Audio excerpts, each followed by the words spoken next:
teman-teman, selamat datang di channel ini, channelnya para tenaga honorer dan P3K. Video kali ini kita akan membahas terkait dengan masa kerja tenaga honorer yang diusulkan untuk menjadi dasar dalam seleksi P3K.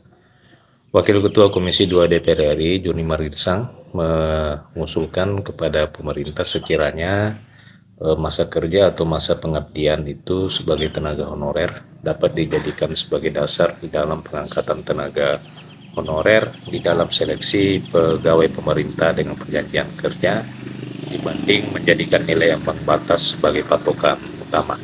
Jadi ini yang diusulkan oleh Wakil Ketua Komisi 2 bahwa masa kerja itu sebaiknya dijadikan sebagai dasar di dalam seleksi dan pengangkatan P3K dibandingkan dengan nilai ambang batas atau passing grade yang selama ini dijadikan sebagai patokan utama.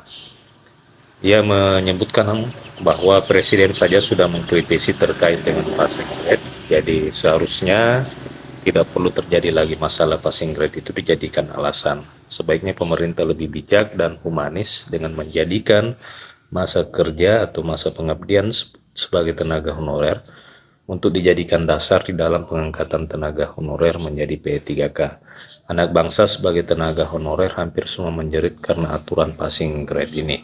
Hal itu disampaikan merespon minimnya peserta seleksi pegawai pemerintah dengan perjanjian kerja honorer tenaga teknis yang dinyatakan lulus oleh pemerintah, yakni hanya sebesar 13% saja honorer teknis administrasi yang berhasil lolos passing grade di tahapan seleksi P3K tahun 2022.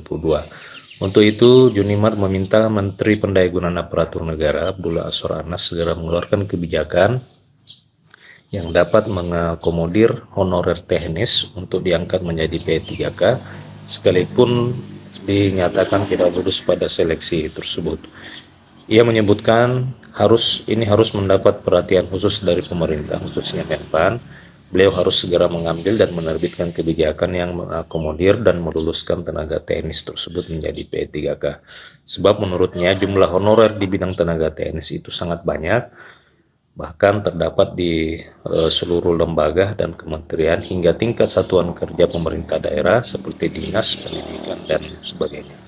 Nah, rekan-rekan sekalian, bagaimana tanggapan rekan-rekan terhadap usulan dari Wakil Ketua Komisi 2 DPR RI ini yang mengusulkan bahwa masa kerja itu sebaiknya dijadikan dasar di dalam pengangkatan honorer teknis administrasi menjadi pegawai pemerintah dengan perjanjian kerja dibandingkan dengan menerapkan sistem nilai ambang batas atau passing grade yang memang terbukti pada tahapan seleksi P3K tahun 2022 yang lalu hanya sebesar atau sangat kecil saja honorer teknis administrasi yang bisa lulus dan mencapai nilai ambang batas. Silakan tuliskan komentar dan tanggapan rekan-rekan di kolom komentar video ini. Demikian rekan-rekan, terima kasih telah menyaksikan. Sampai jumpa di video berikutnya.